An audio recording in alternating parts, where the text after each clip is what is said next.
Scenes may not be suitable for very young audiences. Parental guidance is recommended. Ang programang ito ay naglalabas ng sensitibong eksena at impormasyon. Striktong patnubay at gabay ng magulang ang kailangan. Mula sa programang may malayang opinyon, ang hataw sa komentaryo, walang sinisino, ang tamaan siguradong malalatayan sa kanyang gulpid de gulat na pagbatikos sa mga tuwali at abusadong nanunungkulan sa pamahalaan. Ang mali laging nilalabanan, ang tama ipinaglalaban. Narito na si Juran Sures sa kanyang programang Batikos, Gulpe de Gulat.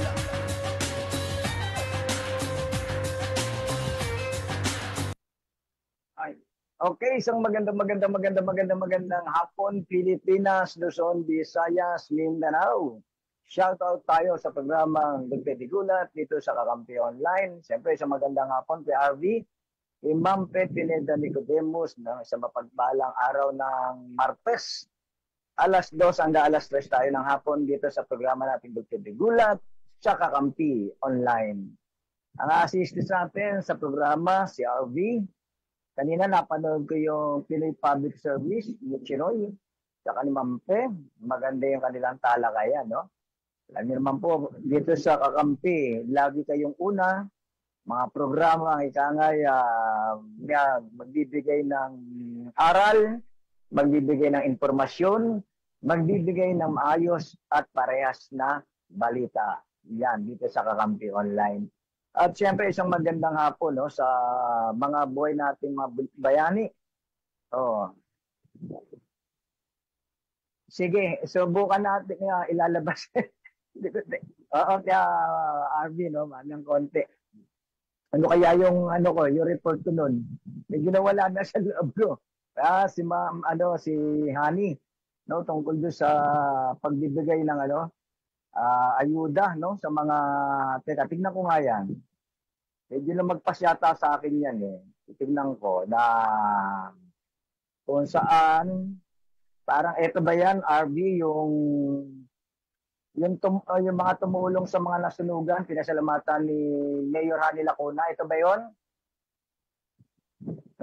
Alam niyo po mga kababayan, no, nagkaroon ng malaking sunog kasi rito nung Sabado dito sa lungsod ng Maynila. No, hindi sukat akalain ng mga taga-Aroma permanent housing na darating yung ganitong problema sa kanila, no? Kaya po tayo nakikiramay, 10 ng programang Kakampi Online, nagpapatid kami ng ng pakikiramay, no? Sa awa naman ng Diyos, wala naman pong namatay, no? At wala pong malubang nasugatan, bagamat maraming ari-arian ang nasira, no, kinain ng apoy, nawala ng hanap buhay. Sabi nga mga kababayan, yung kabuhayan napapalitan. Pero kapag buhay ang nawala, tako, bayang kong Pilipinas, mahirap na pong ibalik yan. Walang yan, walang reserba. No, ang buhay isa lang. Kaya sabi nga, ang buhay ng tao hanggat ikaw ay nabubuhay, mayroong pag-asa. Hanggat mayroong lakas, no, pwede pang ikangay makuha ang dapat pang makuha. Bueno mga kababayan, no, sige, RV, balita ko muna itong yung mga tumulong sa mga nasunugan sa Tondo, pinasalamatan ni Mayor Hani Lacuna, no, mula sa Balitang Maynila. Ayan, pinasalamatan ni Manila Mayor Hani Lacuna ang lahat ng mga tumulong sa 2 sunog na naganap diyan sa Tondo nitong nakaraang weekend, na kung saan may 2,000 pamilya ang nawalan ng tirahan. Sa kanyang mensahe sa City Hall sa flag raising ceremony nitong nakaraang Lunes, particular din na in-acknowledge ni Lacuna ang tulong at suporta ng mga opisyal at kawani ng Bureau of Fire Protection Manila at Manila Disaster Risk Reduction Management Office Director Arnel Angeles, gayon din ang Manila Health Department sa ilalim ni Dr. Arnold Pangan at ang Manila Department of Social Welfare sa pangunguna ni Repo Goso na patuloy na nag-aalaga sa mga biktima ng sunog hanggang ngayon. Pinuri rin ni Lacuna ang ginagawa ng Department of Public Service o DPS sa clearing na lugar na naapektuhan ng malaking sunog. Pinasalamatan din nila kuna ang mga kapitan ng barangay na nagpairam ng kanilang mga covered court, no, para magamit bilang evacuation ng mga fire victims. Gayun din ang Division of City School na nagpairam ng kalapit na paaralan upang maging evacuation site. Nagpahayag din ng pagtanaw ng utang na loob sila kuna sa iba pang mga local government unit na nag-alok ng tulong sa Maynila, pati na rin ang mga volunteers at private individuals at organization na dumating para tumulong. Nabatid din na pumunta sina Lacuna at Vice Mayor Yul Serbo sa fire scene noong nakaraang Sabado. Lahat ng concern unit ng pamahalang lungsod mabilis, pinakilos, at maging ang mga kapitan ng barangay na agad naman pumayag para ipagamit ang kanilang mga covered court, no, para maging pansamantalang tirahan ng mga nasunugan matapos maapula yung sunog. Nagpapasalamat din sina Lacuna, pati na si Vice Mayor Yul Serbo, na walang nasawi. Yung nga po sinasabi natin, mabuti na lamang walang nasawi at walang malubang nasugatan sa nangyaring dalawang sunog. At muling nagpaalala sila kuna na kapag mayroong sunog ay unahin iligtas ang buhay dahil mas mahalaga ito sa mga ari-arian na pwedeng palitan, hindi katulad ng buhay ng tao na hindi na mapapalitan. No, yan po yung naging balita po para sa lungsod ng Maynila mula rito sa aming programang Gulpit de Gulat sa Kakampi Online. Anyway, mga kababayan, bigyan natin ng konting linaw po itong pangyayari na ganap pong sunog. No? Bagamat sinasabi nga natin, ilang araw na po ba? Sabado, Linggo, Lunes, Martes. 4 na araw na po, hindi ba? Ngayon ang mga tao ron patuloy pa rin naghahanap po ng tulong. Patuloy pa rin nangangailangan tulong. Sabi nga, almost 1,800 families ang apektado po ng ikangay sunog, yung mga nasunugan. No? Sa mga hindi po nyo na itatanong, mismo po ang yung lingkod. Kaya nga nagbo-broadcast ako, Kakampi Online ang ginagamit ko. Siguro kung mapapanood nyo po yung interview ko doon, no, inakyat yung building. Actually, mga kababayan, no, mga kakampi, 12 building. Sunog, 12 building ang nasunog diyan sa Aroma Permanent Housing. No? Alam niyo po mga kababayan, saksi tayo, no? Alam niyo po ba, akala ko po, ngayon lang gumagamit ng bakal sa pagtatayo ng poste. Dahil moderno na po, high-tech na sa panahon ngayon, di ba? Ang ginagamit pong mga pundasyon ngayon, no? Bakal. Dati bato Tsaka bakal na kable. No, yung malalaking kabling bakal. Tapos tinatali-tali ng alambre yan, pagdudugtong-dugtongin para maging isang poste. Pero ngayon mga kababayan, ano na po mga bar na malalaki. No, na malaki pa sa katawan ko yung bar na bakal na ginagawang poste. Ngayon lang po yan bayan Pero yan pala po bayan, kung di ako nagkakamali, 70s yan 1970, panahon po ni Pangulong Marcos Sr., Ferdinand Marcos Sr., na kasalukuyang ama o tatay ng kasalukuyan nating Pangulo, si Ferdinand Marcos Jr. Ngayon mga kababayan, alam niyo po ba nakita natin, ayan po yung yung sunog. Salamat RV Ayan, kitang-kita po natin, no? Talagang ang kapal-kapal-kapal ng usok. Ang tindi niyan, no? Malawak yung sunog na yan, mga kakampi, no? Napakalaki. Sabi nga nung pinuntahan ko yung lugar na yan, wala pa ako sa kalahati no? Pero kita ko na kagad yung laki ng usok, ang laki ng sunog. At sinasabi ko nga mga kababayan, yung bakal, no? Panahon pala nung 70s, yan, no? Yung mga building na nasusunog, building yan mga kaibigan, no? Building. 12 building Kasi meron pong building 1, building 2, building 3, may ganun. Kaya po doon sa aking pakikipanayam po, doon sa biktima ng sunog, sinasabi nga po nila na yung sunog na yan, no, dumamon, no, nilamon ng apoy halos 12 na palapag. Hiwalay-walay kasi yan, no, mga kaibigan, mga kakampi. Hiwalay yan. Building, male building 8, building B, ganyan po ang ano yan eh. Ganyan yung struktura niyan. Ngayon kada palapag niyan, maraming kwarto. No, may kanya-kanyang kwarto. Parang yung panahon po ni Pangulong Marcos Sr., condominium yan. Condominium kasi po meron dito tinayo condominium eh, no? Ayan, matutunghayan po natin yung kapal ng usok. Alam niyo po ba yan? Alas 11:44.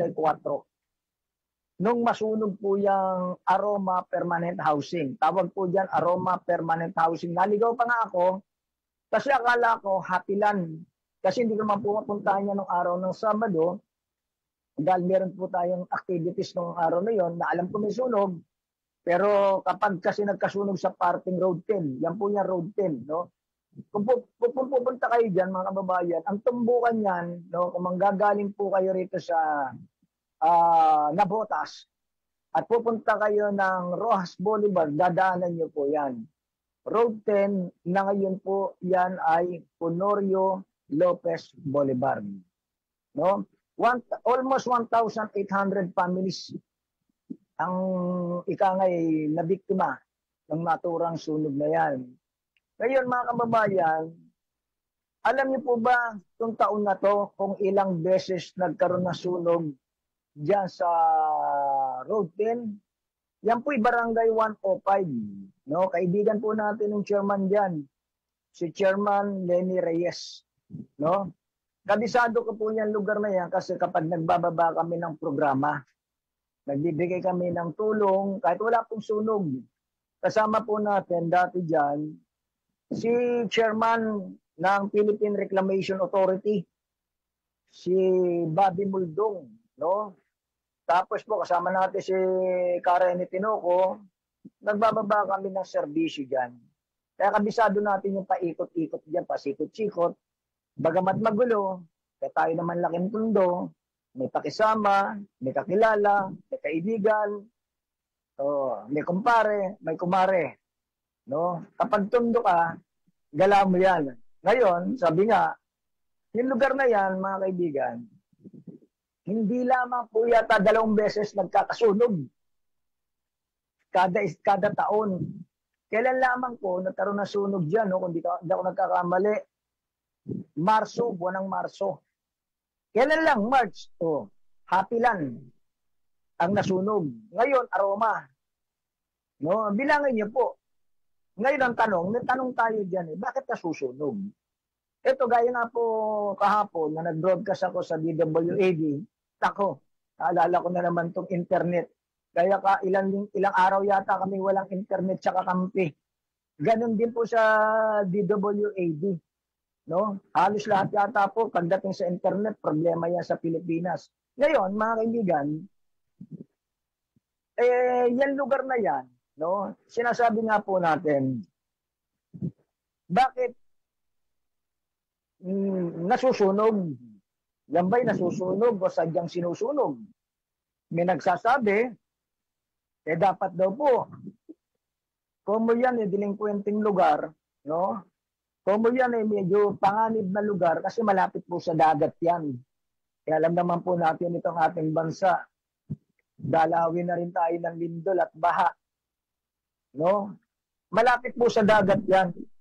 Wag naman ipahintulot. Wag naman po sana na magkaroon. Wag naman po sana ng malakas na lindol. Tatamaan po yan yung Aroma at Happyland. Dahil yan po ay dagat na tinabunan. Dahil nga po sa proyekto ni Pangulo Ferdinand Marcos Sr. Tinabunan yung dagat, ginawa pong pabahay. Yan po yung permanent housing. Yung Aroma, yung Happyland. dagat na tinabunan. So, katagalan, bayan ko, siyempre po, lumalambot ang lupa niyan sa Apilan. Unti-unti din po lumulubog yan. No? Unti-unti rin pong kinakain ng dagat. So matotal, talagang delikado. Sunog, bakit nagkakasunog?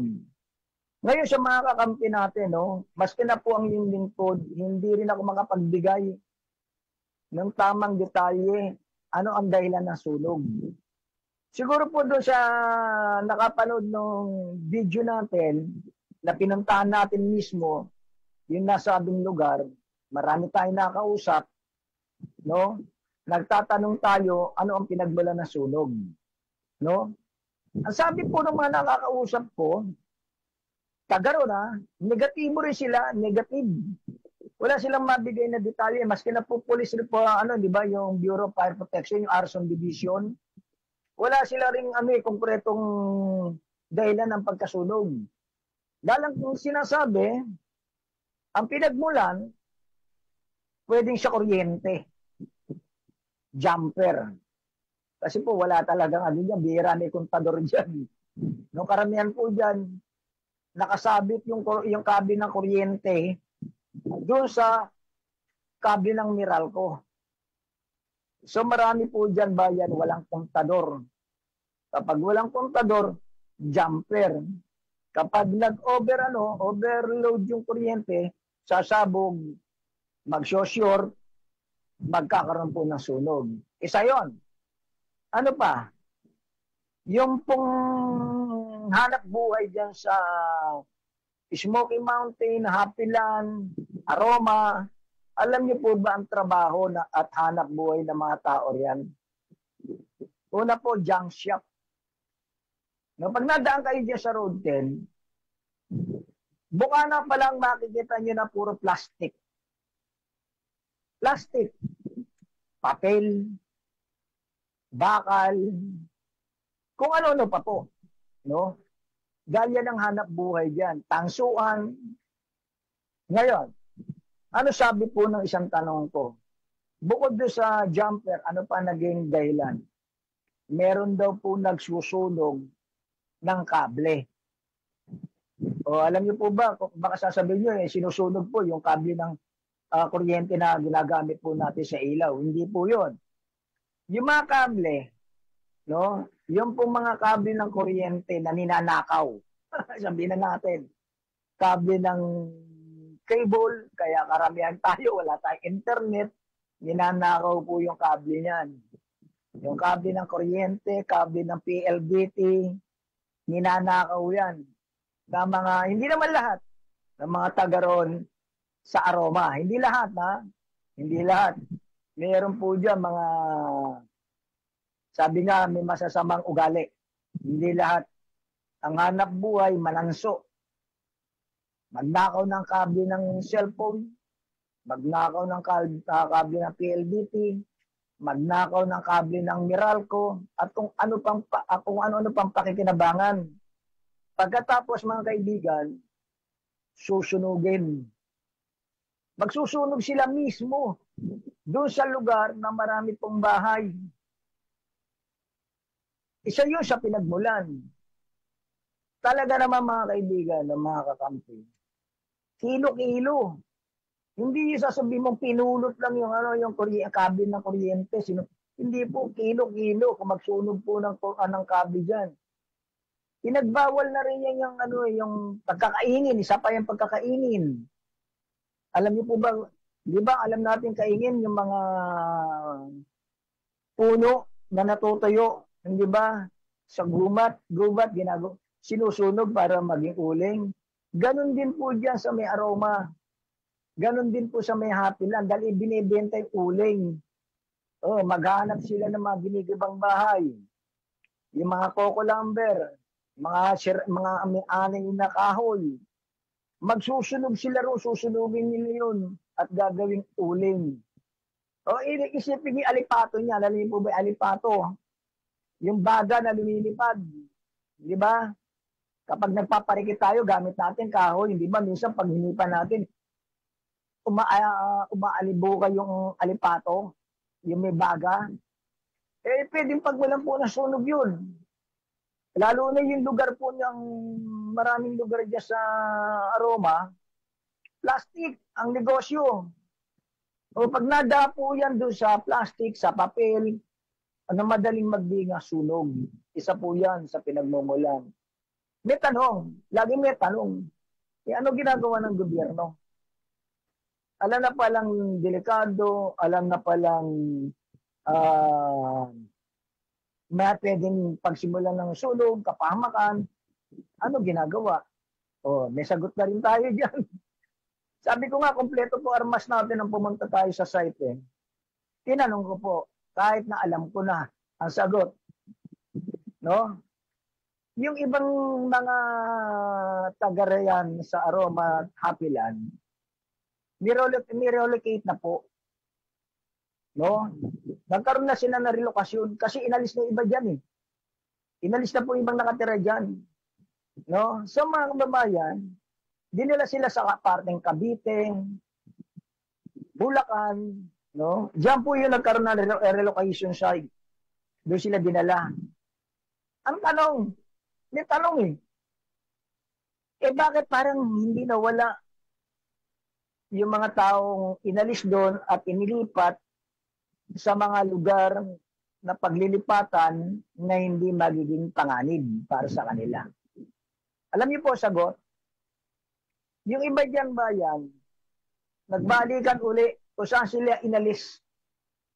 Bumalik uli. Ang tanong, bakit bumalik? Kaya po bumalik mga kaibigan, mga kakampi, doon daw po sa pinaglipatan sa kanila sa parting Cavite. Meron kasi ako dyan mga kaibigan no? Meron din po ako mga inaanak niya sa binyag, sa kasal, no? Alam niyo po ba kung bakit sila nag-aalisan? At bumabalik ulit dyan sa Aroma, sa Hapilan, na kanilang pinagmulan. Kasi raw po walang hanap buhay. Walang trabaho, walang mapagkakakitaan. Kung mo sila'y taga-Tondo, inilipat mo sila sa ibang lugar na hindi naman nila alam kung anong klaseng pamumuhay ang pwede nilang gawin. No, dahil nasanay sila dyan sa Aroma, Hapilan, na pagising nila, lalabas lang nila yung karito nila, itutulak nila, mamumulot ng mga basura, mamumulot ng kahoy, mamumulot ng lata, mamumulot ng plastic, mamumulot ng kung anong pwedeng pagkakitaan. At dadali nila sa Aroma na marami pong junk shop na pwedeng pagbentahan. So matotal bayan, nandito po yung kanilang buhay kinabukasan, no? Kabubuhay. Ano pa ang wala doon sa kanilang lugar na pinaglipatan? Tubig at kuryente. Ang tubig doon sa pinaglipatan nila, kung walang tulo, may bayad ang kanilang tubig. Ibig sabihin, kapag may tulo, may metro, may kontador. Diba? Kapag may kuryente, doon sa kanilang pinaglipatan, natural, may metro, may kontador, may bayad. Diba? Galing sila dyan sa Hapilan, galing sila sa Aroma, dyan po lahat libre. Libre kuryente, libre tubig, libre sky cable, libre internet. Sanay sila doon sa sa jumper. Sanay sila doon sa walang bayad. Kaya kahit siksikan at delikado dyan sa Aroma, permanent housing, at Hapilan, kahit lumulubog, kahit tinatangay ng bagyo ang kanilang bubong at ang kanilang bahay, diyan pa rin sila nagsisiksikan at diyan sila natutulog. Kaya napakarami pong tao riyan. No? At dito ba yan, alam niyo po ba sa bawat rural areas na gaya po ng Hapilan at Aroma at Smoky Mountain, magkakadikit-dikit yan. Bagamat mahirap ang mga tao dyan bayan. No? Yan naman po'y puntahan ng mga politiko, ng mga kakandidato. Dahil marami nga pong butante dyan eh. No? Ngayon, bayan, gaya nga po na sinabi ko yung programa natin kagabi, tinatakal ko rin po itong sinasabi ko rito sa kakampi na kung saan mga kaibigan, napakapalad pa rin ng mga nasunugan kahit sila'y nasunugan. No? Bakit? Panahon po ng eleksyon. Panahon po ngayon ng eleksyon, lalo na rito sa Maynila. No? Sabi ko nga po kapag hindi malapit ang eleksyon, ang mga nasusunugan, pumupunta po ng City Hall, pupunta kay Konsyal, pupunta kay Vice Mayor, pupunta kay Mayor, pupunta kay Congressman, pupunta kay Senador, ganyan mga kaibigan. Siyempre po, walang eleksyon eh. Hindi mo makikita ron yung mga hihingan mo ng tulong. Pwedeng nandun, pwedeng nagtatago. Hindi ba? Kasi hindi panahon ng eleksyon. Ngayon, sa isang taon eleksyon, dito sa Maynila, alam ni Ma'am yan, taga District 5 yan. Dito ba yan, hindi mo na kailangan lumapit. Eleksyon na yun eh. Di ba makikita niyo po nagkikimbutan, nagsasayawan. Di ba? Kanya-kanya pong mga diskarte sa pamimigay ng tulong. May nagbibigay ng pera, may nagpapasayaw, may nagpaparapol, may nagpapabingo. Di ba? Walang humpay ang patawag sa mga opisyal ng barangay. Kay chairman, 20 mil. Kay kagawad, 5,000. Mayroon pang kain yan. May papa na, may pera pa. Ang namamatayan, bayan, kung walang eleksyon, napakahirap lumapit sa mga politiko kapag wala pong eleksyon. Kung di ka babaratin, ikaw ay pagtataguan.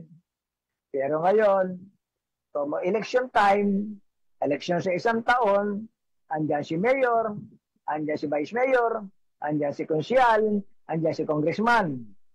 Lahat po yan, may makakalaban. Kaya marami pong malalapitan. Take note, mga kaibigan, mga kakampi. Hindi mo na kailangan lumapit. Hindi mo na kailangan puntahan ang mayor. Hindi mo na kailangan puntahan si konsyal. Hindi mo na rin kailangan puntahan si congressman. Dahil lahat ng hinahanap mo na yan, maglalapitan sa'yo para tumulong. Yan po kapag may eleksyon. Kaya nga napakaswerte nila kahit sila'y nasunugan. Yung dating walang bubong, magkakaroon ng bubong. Yung dating natutulog sa lapag na walang sapin, magkakaroon siya ng banig. Dahil panahon ng eleksyon. Tignan niyo po mga kaibigan. Pansinin niyo po, kung kayo taga-Tondo, pumunta po kayo dyan sa parting Aromat Happyland.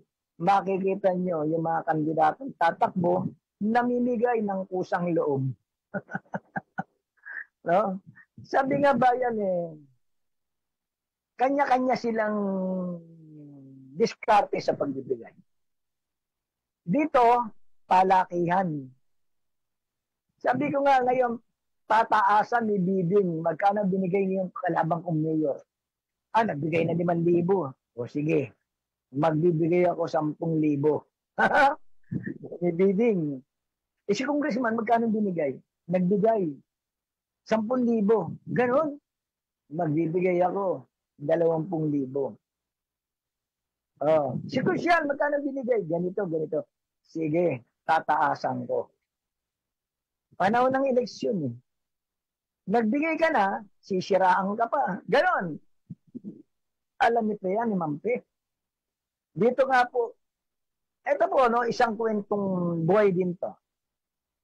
Sa aking pakikipag-ugnayan doon sa mga nasunugan, siguro napanood niyo po ito dahil nilabas ko naman po sa Facebook to nakapost to Meron ako in-interview mag-asawa.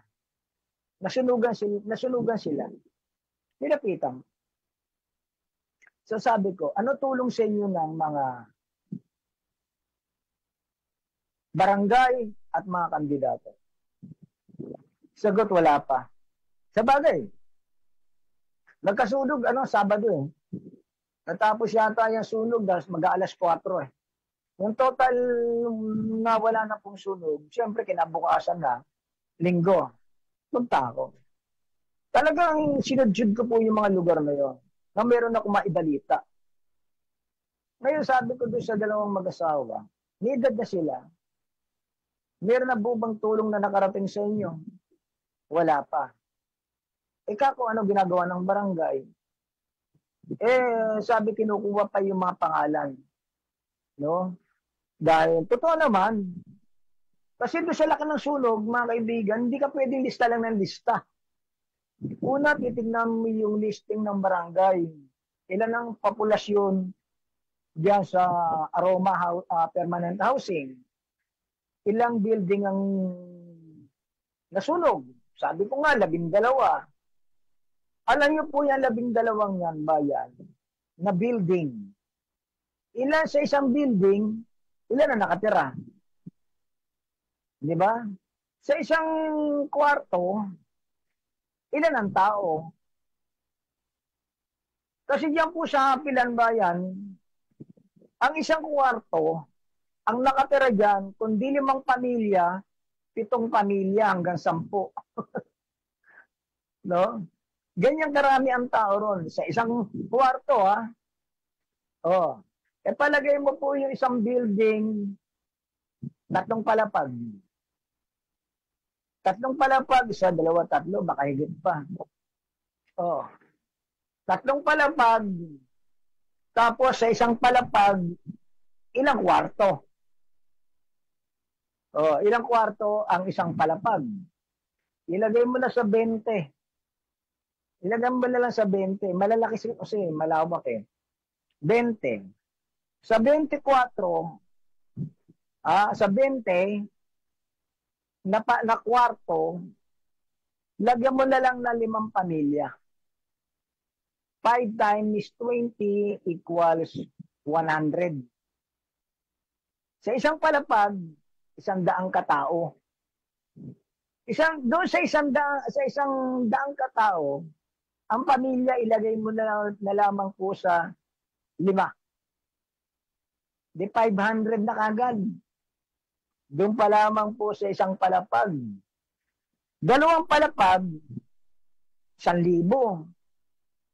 Ikatlong palapag, 1,500. Hindi ba 12 po yan? Ang detalye nila, ang bilang ng pamilyang nasunugan, 1,800 families.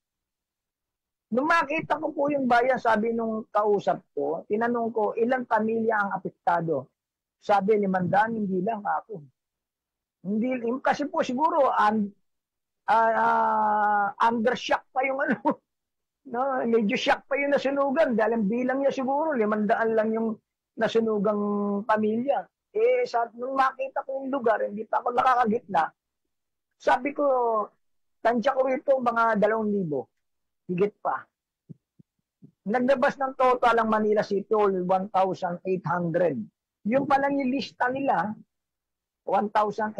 Siguro, kinuha nila sa barangay kasi ang datos manggagaling sa barangay.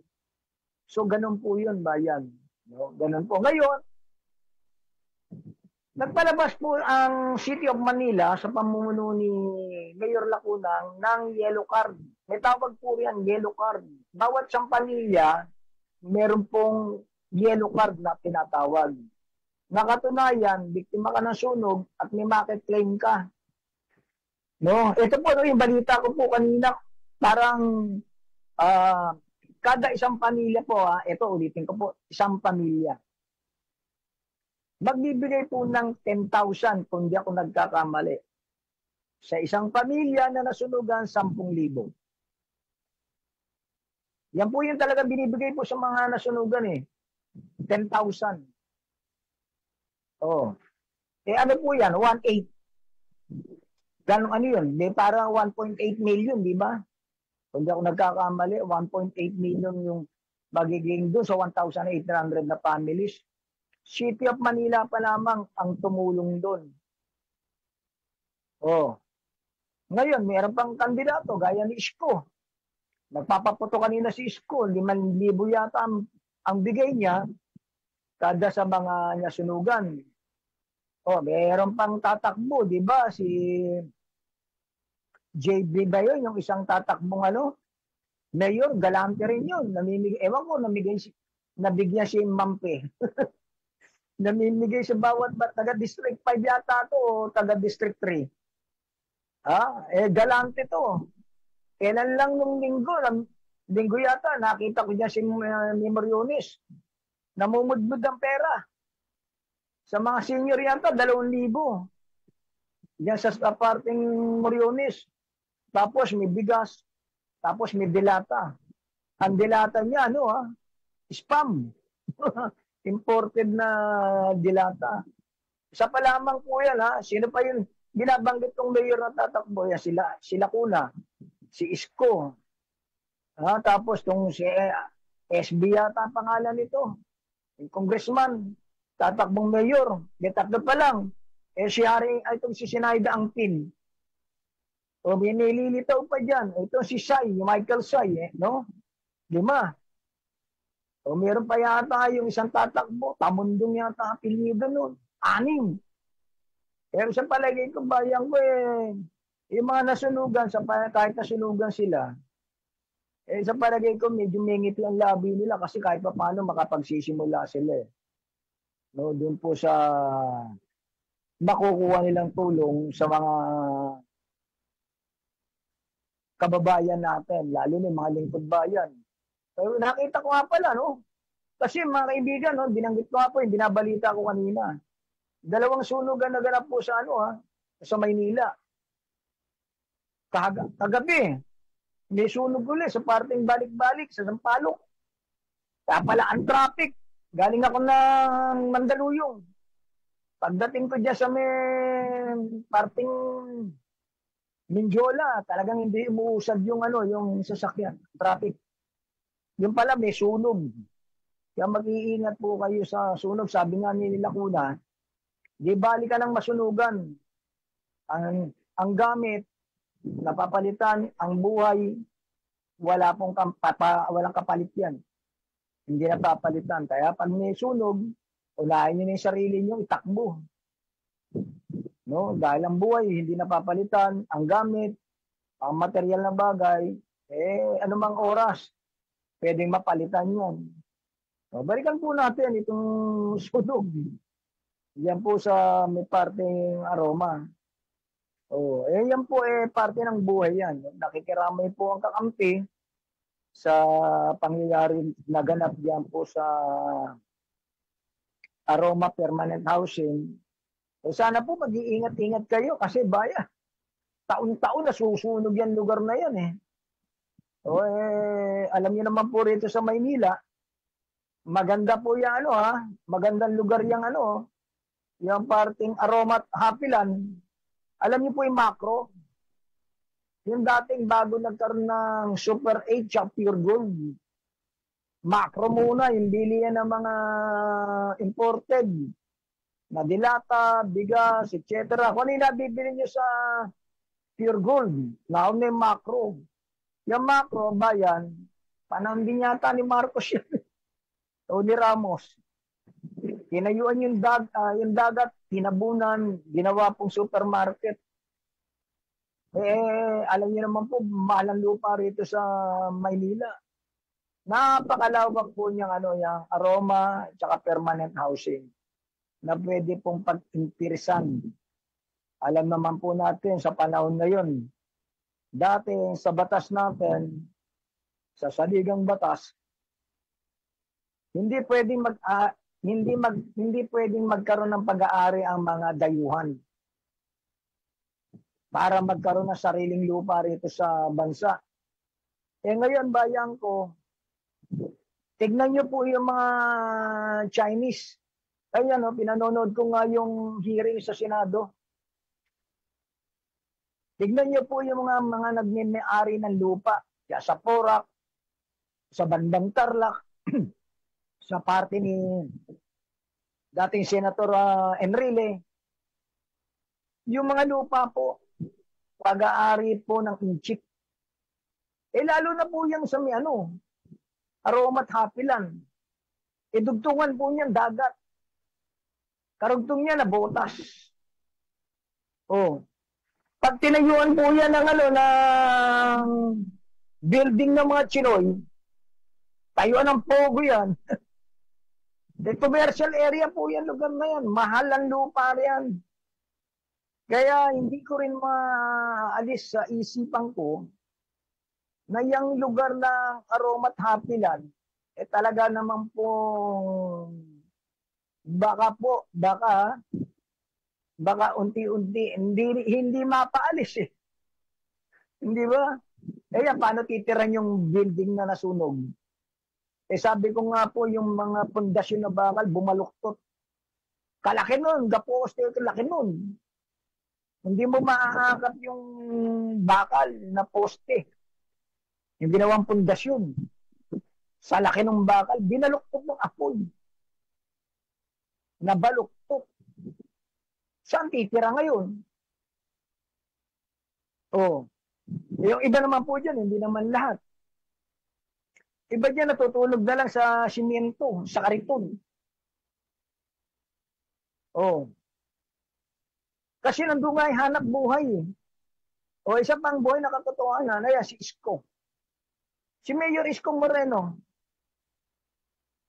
Diyan nagmula yan Dayo ng Hapilan yan Dayo rin ng Aroma yan Kaya nga nauso yung pagbag Alam niyo po ba yung pagbag? Yung mga pagkain mapapanis o napanis na galing po sa mga 5-star hotel, sa mga Jollibee na tinatapon. Di ba tinatapon sa truck yun, ng truck ng basura? Aabangan yan ng mga ibang nakatira po dyan sa Hapilan, Aroma. Pag ibinuhos yan, yung dump truck, karamihan doon pagkain, nasa sako, nasa plastic. Ang gagawin ng mga taga-Hapilan, hindi naman lahat, taga-Aroma, yun ang inaabangan. Kukunin nila yung mga pagkain, yung iba niyan, hindi naman po talaga sira Itatabi. Di ba sinabi naman ni Isko Moreno kumakain siya Talaga naman po, yung pagpag na yan, kung taga-Tondo ka, binibili yan 4 kilo doon sa Hapilan, sa smoking, sa Aroma.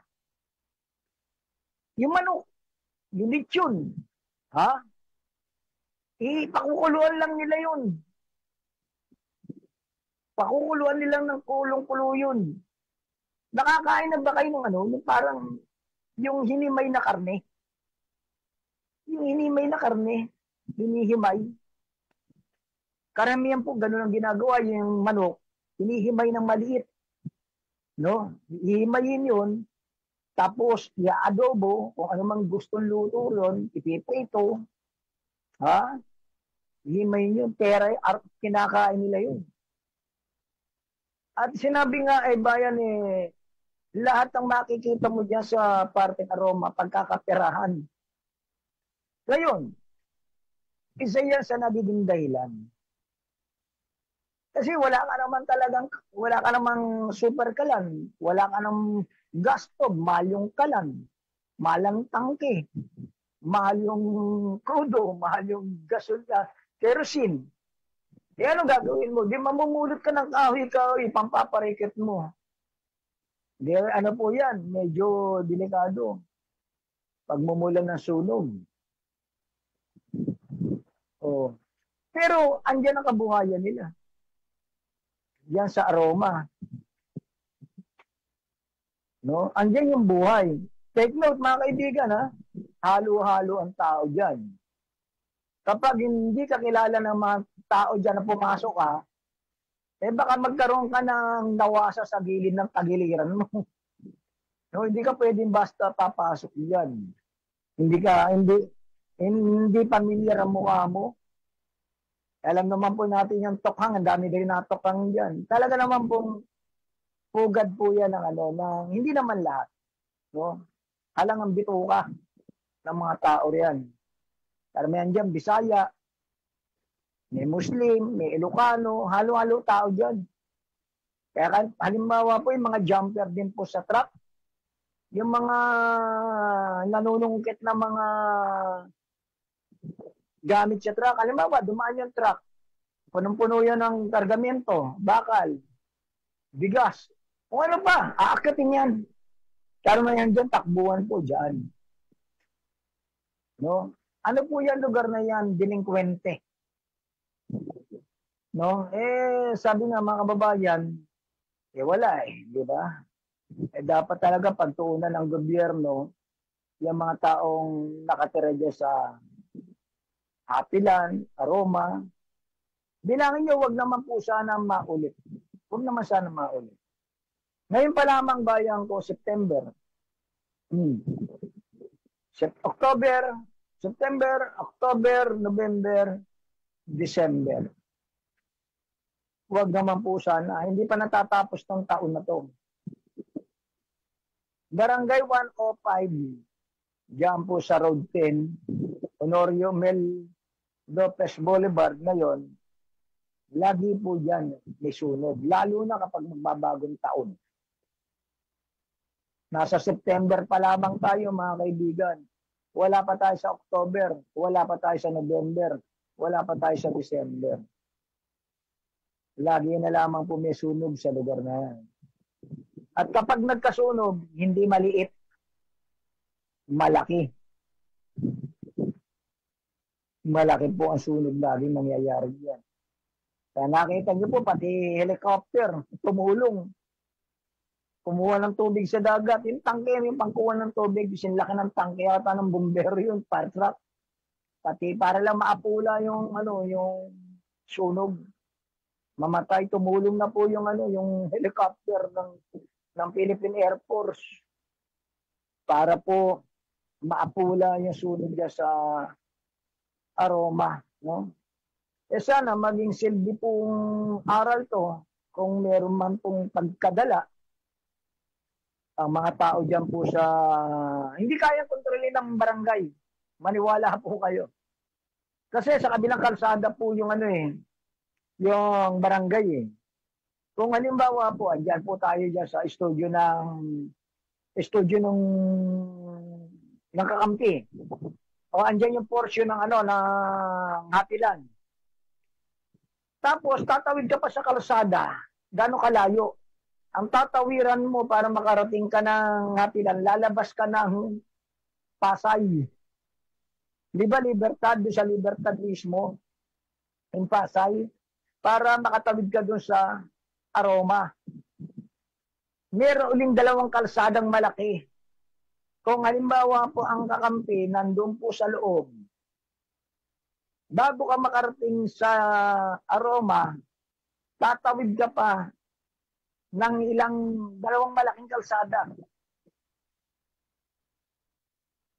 para makarating ka ng Aroma. Malaking barangay po yan, 105 na yan, no? Abisado ko po yan. Yan ang pinakamalaking butante rito sa Tondo. Isa sa una, Parola. Baseco una, tapos Parola, tapos Hapilan. O yung Baseco, Zona District 5 yan kasona ni Ma'am yan Kaya po ang congressman dyan, dati si Congressman Joey Hison Oh. Puntahan po ng mga politiko malalaking barangay, Baseco, Parola, Hapilan, Aroma, ayan, no? Mga barangay, suki po ng mga kandidato yan. Doon sila kumukuha ng botante. Doon din sila kumukuha ng mga flying voters. Kasi lahat po dyan, yung iba dyan, hindi naman po botante ng Maynila. Halo-halo, iba dyan Bisaya. Iba dyan Muslim. Iba dyan Ilocano. Kaya ang tao dyan, di mo kilala. Iba-iba karakter. Ngayon, kung talagang gusto ng gobyernong umayos yan, talagang to wipe out. Tama, hindi pwedeng gawing pamayanan hindi pwedeng maging tawag dito, komunidad ng mga nakatira. Tapos titira dyan, ganyan din. Mabababoy lang, masasalaula. No? Masasalaula. Kaya, dapat talaga, gawin na lang komersyal. Kaya mag-ibenta sa sa mga Chinese. No? Mahaba, kwentuhan pa lamang itong ginawa natin dito sa kampi. No, dahil ito po yung mga naganap dito sa Maynila. Pinanonood ko kanina yung Senate hearing kay Alice Go. Sus sabi ko nga, nagsasayang na lang tayo ng oras, panahon dyan, pera, walang mapipiga, lalo na ngayon. Laging sinasabi ni Alice Go, dinidinay niya lahat yung kanyang mga sinasabi. No, nasa korte na lang siya magpapaliwanag. Nakakulong na naman siya, paano siya i-contempt? I-contempt mo man niya na i-contempt yan, nakakulong na, paano mo pa ikukulong? Ay nako, bayan kong Pilipinas. Ang bilis ng oras. Alas 3 na kaagad ng hapon, no? Ang bilis. Siya nga pala, salamat RV Mampe kanina tumatawag, medyo nasa pangailangan tayo Naririnig ko kaya hindi ako makalabas. No? Thank you RV, siya nga pala sa susunod na programa, si Cooper Kaulugan. Ang Tinig at Tintig. Abangan niyo po yung programa rito sa Kakampi Online, marami po kayong matututunan dito, marami rin tulong, marami serbisyo. Ang online, lalo na sa mga overseas Filipino workers natin, na bukas palad ang kakampi para tumulong ang kapisanan ng mga kamag-anak ng mga gagawang migranteng Filipino Incorporated. Muli po mga kababayan, ito po yung June Asures dito sa programang Dr. Bigulat, Kakampi Online. Nagpapasalamat sa lahat na nag-shoutout sa atin. Thank you, RV. Thank you, Ma'am Te. God bless po. Mabuhay. Mula sa programang May Malayang Opinyon, ang hataw sa komentaryo, walang sinisino, ang tamaan siguradong malalatayan sa kanyang gulpid de gulat na pagbatikos sa mga tiwali at abusadong nanunungkulang sa pamanan. Ang mali laging nilalabanan, ang tama ipinaglalaban. Narito na si Junan Sures sa kanyang programang Batikos, Gulpe de Gulat.